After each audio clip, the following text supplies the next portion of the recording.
Okay. Hi everyone. Recording in progress. Hi everyone. We are live on Instagram. This is Million Marker. My name is Pineda. I'm going to be adding our CEO Jenna and our guest speaker Lisa. Hi everyone. We are live on Instagram. Let's see. Okay. Invite you to. Hopefully it works.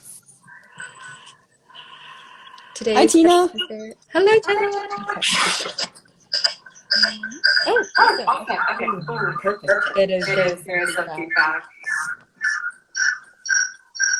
So if we mute it.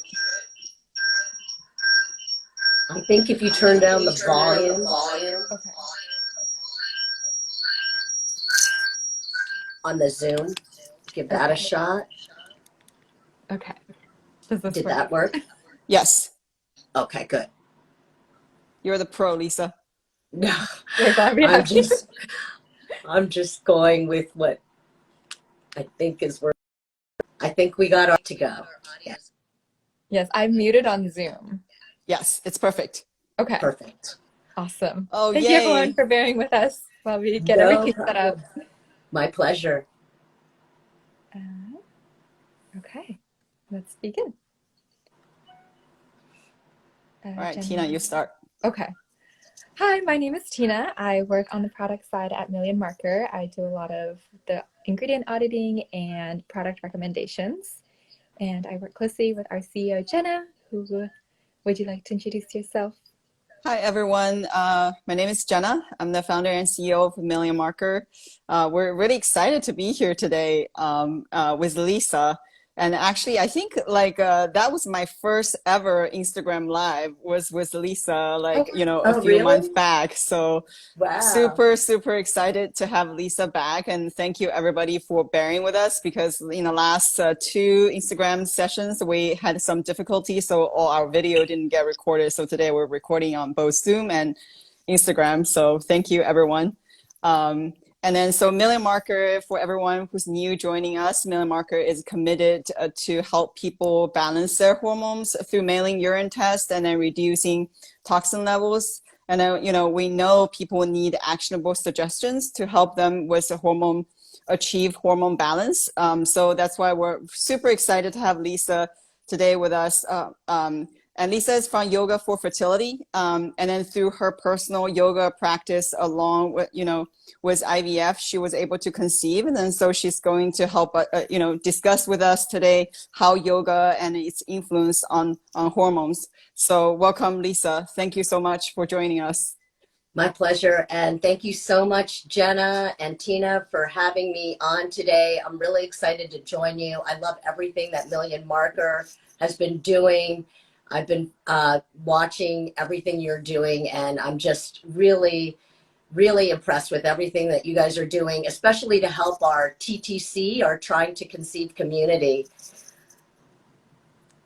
Yeah, we're just super happy to have you, and because you provide such great service for women and families. Could you tell us a little bit about what drew you to, yoga in the first place? Sure. So I was always active and into sports. I love working out. And when I was younger, I played a lot of competitive sports. So, fast forward to, 20 years later, when I was working in the corporate world, I started to get tired of just hitting the gym. I wanted to find an outlet, and I stumbled across this amazing yoga studio. And after class, it was a feeling like no other. Not only did I feel the physical benefits of a yoga practice, but I really enjoyed the spiritual and mental aspects of yoga. And from that point on, I can say that I never looked back. I basically just started taking yoga classes more often to just de-stress from this crazy corporate work life that I was at the time in my life. It was an amazing outlet. So I was just so inspired that even when I was working in my full-time corporate job, I actually pursued getting my yoga certification. So that's how it all began. Yeah, it sounds like you had like some really extensive training in yoga.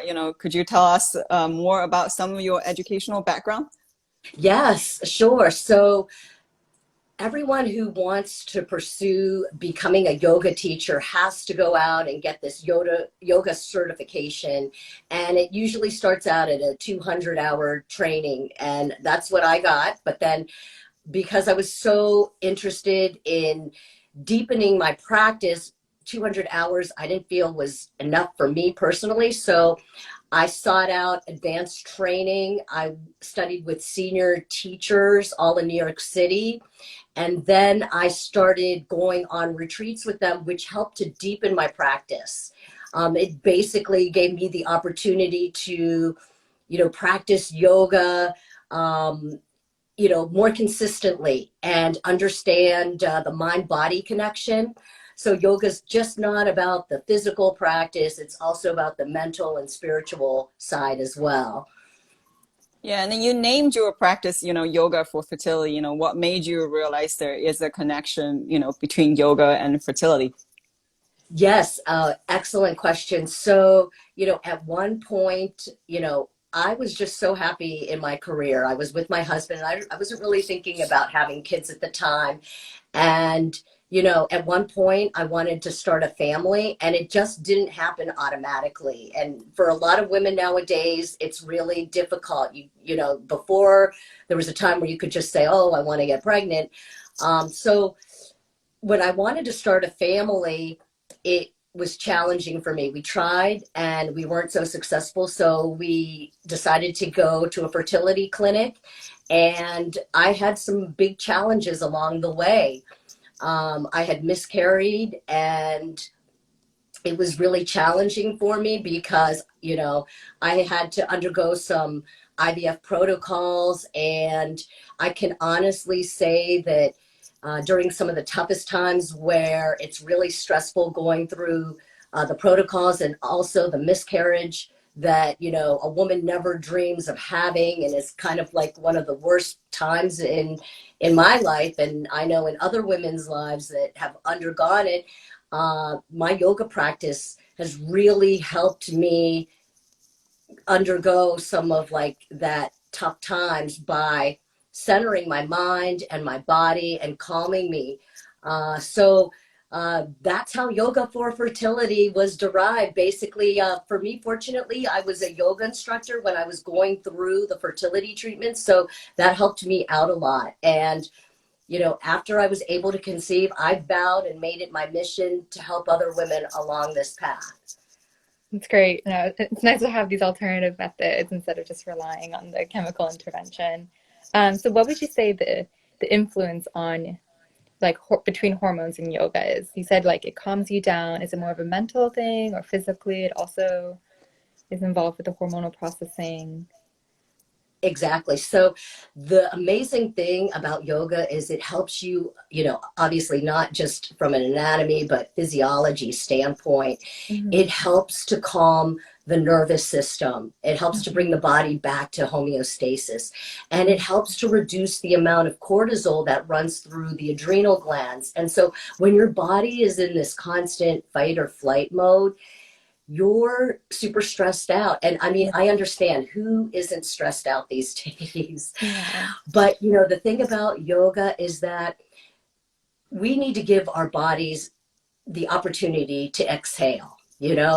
You may think that, everybody has different amounts of stress, and maybe you may not feel stress, but your body feels stress. Yeah. Yeah. So the beauty about yoga, and it helps with that mind-body connection.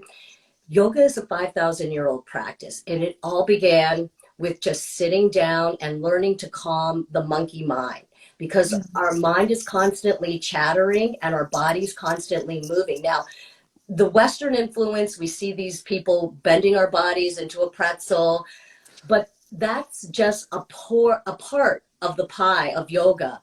Mm-hmm. Yoga is about breath work. It's about meditation, and it's just basically positioning yourself so that you can learn to be still, with whatever's going on inside, and breathe and listen to your breath, which helps to reduce the amount of stress in the body. So, hands down, yoga is so powerful with helping to calm the nervous system and thereby reducing the amount of stress, the cortisol levels that run through the adrenal glands.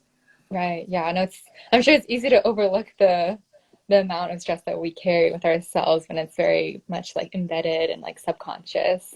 Thank you for that very clear rundown of the cortisol influence. And so you're saying that stress can play this role in infertility, especially for IVF patients. And so when you were using yoga as a form of stress management, how did you incorporate that into your life?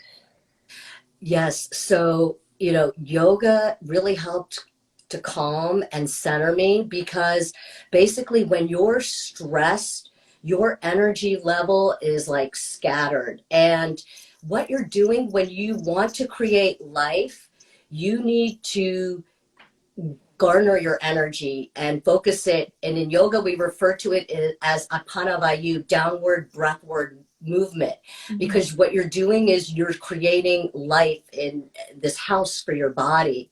Right. So what you do when you're, becoming still, you're learning to just control that flight or flight response. And so yoga really helps you to become more calm and de-stress.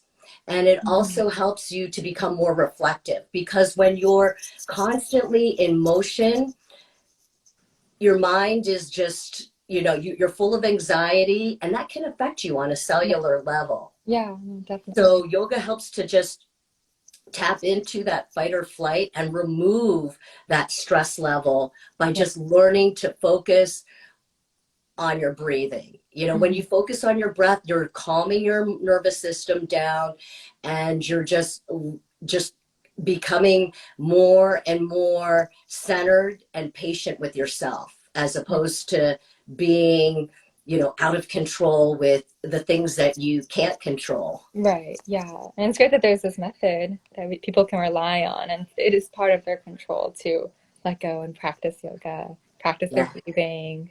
Do you recommend an ideal time to practice your yoga in relation to when you're trying to conceive? In other words, like before sex, after sex, no yoga before sex, like in terms of timing, what would you say? Yeah, fantastic question. I get asked that a lot, especially with patients who are trying to conceive. Yeah. Any time is great. When you can carve time out, and it doesn't have to be a full-fledged hour-long session.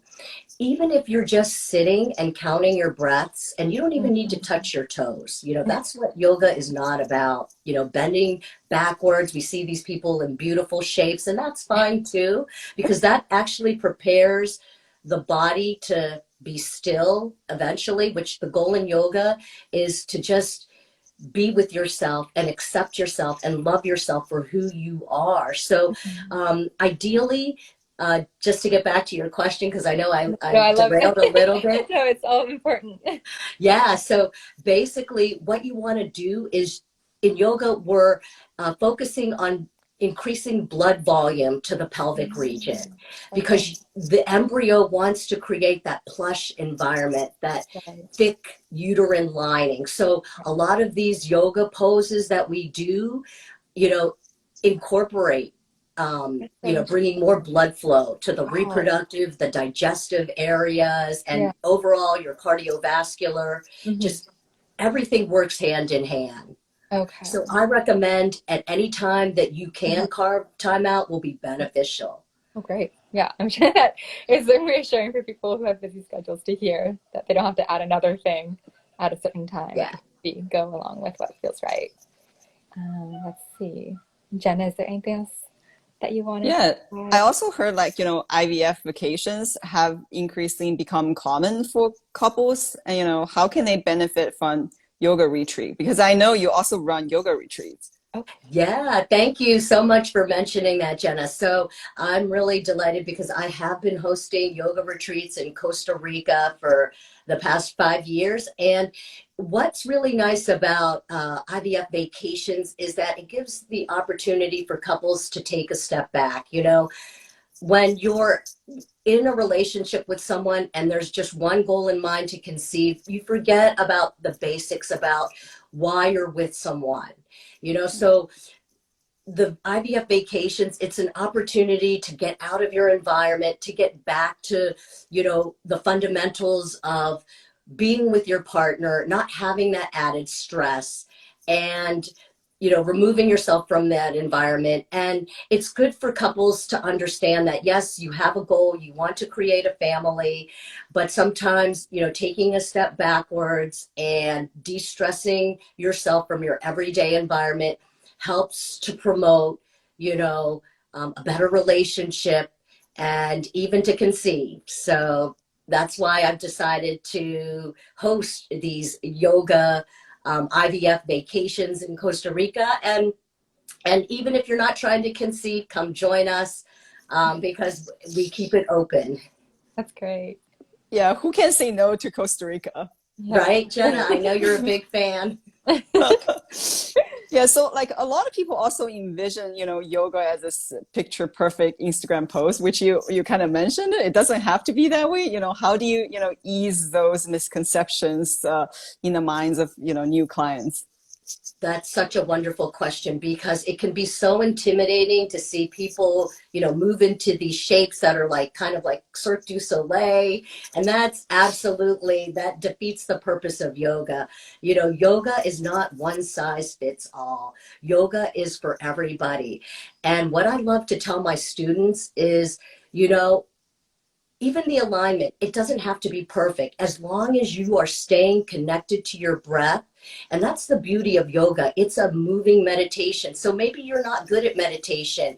Maybe you do yoga because there's movement and you're staying connected to the present by focusing on your breath. So I love my beginners because it's an opportunity for them to just learn to be quiet and be still with what and who they are. That's amazing. It's like so well put together. So what's like a, yoga fertility session looks like? Yeah, so thanks for asking that. Yoga for fertility session, I meet with a lot of clients who are either just trying to conceive naturally or are going through the protocols.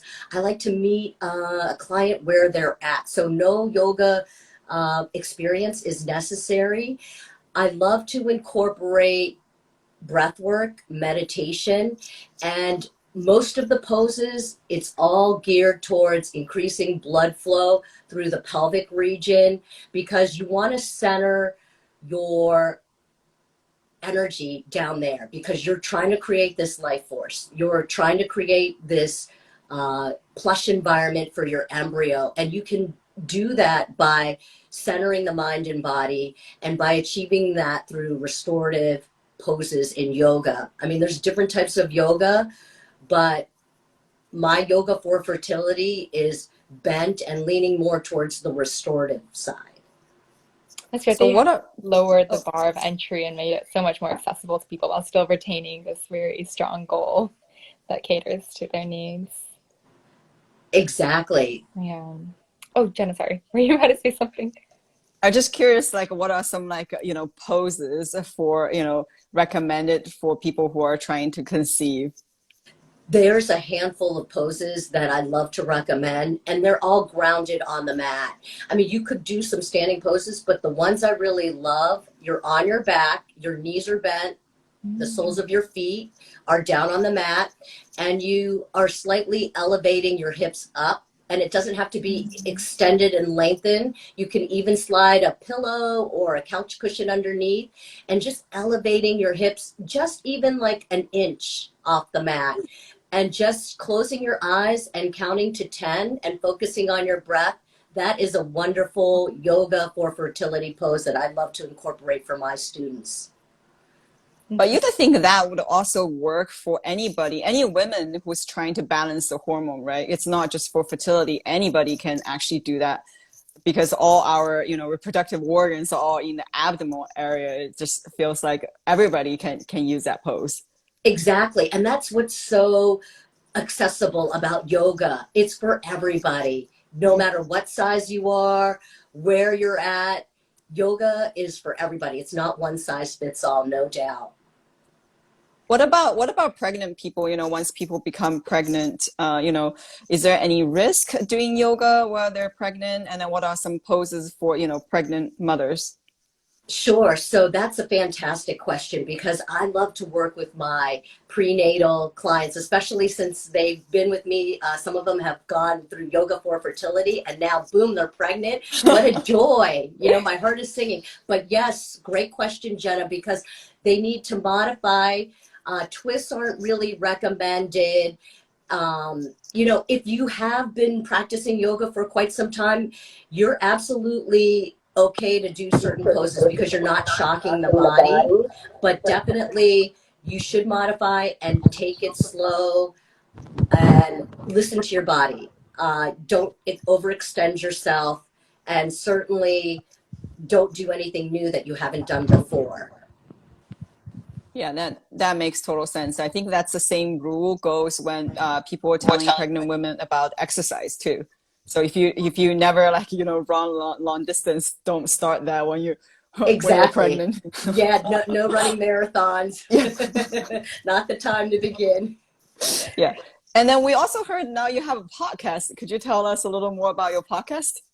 I'd love to. So I started the Dismantling You podcast, and it is basically a podcast drawing upon dismantling and talking to people about learning about the best versions of themselves and how they use mindsets to basically strategize and live better versions of themselves. I've interviewed people who are cancer survivors, who actually are living and breathing their mission today. I've also interviewed mindfulness leaders. It's a wonderful podcast, basically talking to thought leaders and experts about strategies on how we can live and be better versions of ourselves. That's amazing. I think we all needed that, not just the stress, reduction, but also the next level up. And then we also know you're like a, mindful meditation guide. So what's a session for mindful meditation look like? And how does that incorporate into also your yoga practice? Great question. So I'm just curious, do the two of you like, or have you tried meditation or mindfulness at all? I wouldn't be offended. I'm just curious. I've done like very beginner. You do? Okay. Yeah. So did you enjoy it or no? I mean, I love the yoga portion and like stretching, but I think meditation only makes me more anxious because I can't calm down and I just fall asleep. So yeah, I prefer yoga over meditation. yeah, no, it's okay. And Jenna, have you tried it, or what was I think a meditation is hard, but when I'm doing yoga, the last bit of the meditation, I think that makes a huge, huge difference. And the shavasana when the you're shavasana down. at the very end. I love that, and I love the long shavasana. And then even just like earlier this year, I restarted yoga. I think when we talked, Lisa, and I was like, okay, I'm getting stressed that I need to restart yoga. And before I restarted, I was actually getting symptoms. I started grinding my teeth at night because I was stressed out. But the moment I restarted yoga, my teeth grinding at night have definitely like calmed down. So like it made a huge, huge difference just connecting your breath, de-stress with yoga. So I'm a huge fan. That's great to hear, Jenna, because I like to talk to students about just, even if they haven't practiced, because it may be kind of weird closing your eyes with the teacher or, with a group full of people you don't really know. Just sitting down and centering yourself by maybe counting 3 breaths, that's like a mindfulness meditation practice. grounding yourself in your environment. That's where I like to take a beginner, because you don't have to do anything elaborate. All you need to do is just clear your head, remove yourself from your distractions, and even if you just did it for like 5 minutes, you'll feel the difference. You'll feel less stress and you'll feel a little bit clearer.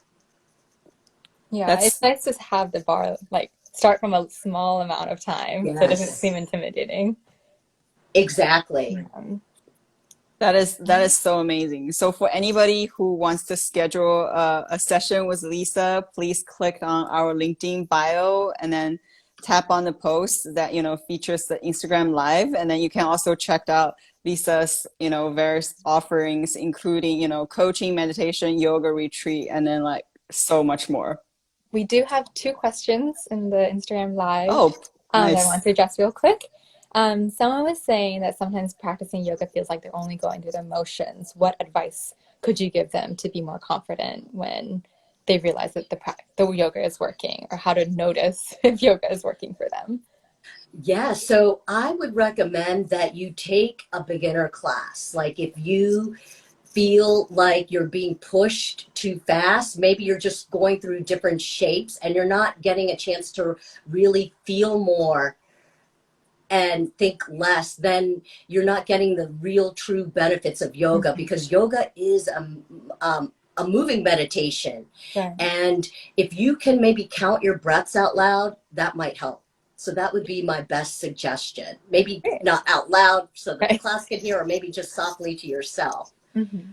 Great. Thank you. That's great concrete advice. And then we have one person who's just wondering if you could share the link for your podcast. I can share it in the comments. Absolutely. Here. Thank you for asking that. Yeah. I guess I have one more question that just popped in my head. There are like many different style of yoga. So for someone who's beginner, how do they choose, which style? Because I've heard, vinyasa, and we've heard power yoga, and we've heard, restorative yoga. So just like there are many, many kinds. So how do we choose? That's a great question. I definitely recommend starting with, if you're new, definitely basic. And you want to go with an experienced teacher. So, definitely read the description. You don't want to dive into, if you have no experience, you obviously don't want to take anything elaborate like a power or a hot yoga. You can certainly try those types of yoga after you've had a couple of basic and beginner classes. But I would definitely recommend starting with something slow moving first. Even if it's just restorative and you were looking for, more of a workout, it's important to get the basics and the fundamentals first before you start to engage in a different type of class. Great. That makes sense. Yeah. Do we have any other questions? None more have come in. The person who asked about, not going through the motions, they want to thank you for that advice. Otherwise, I think we have addressed everything. So thank you so much, Lisa. And then for everybody joining, Jenna, please follow Lisa and then find Lisa's information. Yeah, and we'll link the podcast handle in the description as well. That sounds great. Thank you so much, Jenna and Tina, for having me. I'm so honored to have this conversation with you both today. Sharing all your knowledge and experience. I really had fun. Thanks again. Thank you. Thank you, everyone, for joining this. My pleasure. Take care. Good to see you again, Jenna. Yep. Bye. Bye.